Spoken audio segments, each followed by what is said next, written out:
Hi అండి. ఇంకా నేనైతే చక్కగా కార్తీక పౌర్ణమి రోజు ఇంకా రమాసహిత సత్యనారాయణ స్వామిని, ఇంకా కాశీ విశ్వనాథుని, కాశీ విశాలాక్ష్మిని అయితే చక్కగా ఇలా సుగంధ ద్రవ్యాలన్నీ కలిపిన నీళ్ళతో అభిషేకం చేసుకొని, ఇంకా పాలతో కూడా అభిషేకం చేసుకున్నానండి. తర్వాత పెరుగుతో కూడా అభిషేకం చేసుకొని, ఇంకా చక్కెరతో కూడా అభిషేకం చేసుకున్నానండి. ఇంకా పూజ అయితే ఇలా చక్కగా చేసుకున్నానండి. ఇంకా శివయ్య అభిషేక ప్రియుడు అని అంటారు కదండి. ఇంకా పౌర్ణమి కూడా రావడంతో ఆ శివకేశవులను ఇద్దరిని చక్కగా అర్చించుకున్నానండి. Thank you friends. Manu care of Seenu ఛానల్ని సబ్స్క్రైబ్ చేయండి, లైక్ చేయండి, షేర్ చేయండి.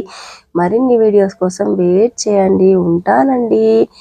ఇంకా చక్కగా ఎంత చక్కగా కనబడుతున్నారో చూడండి. ఇంకా శివకేశవులు అయితే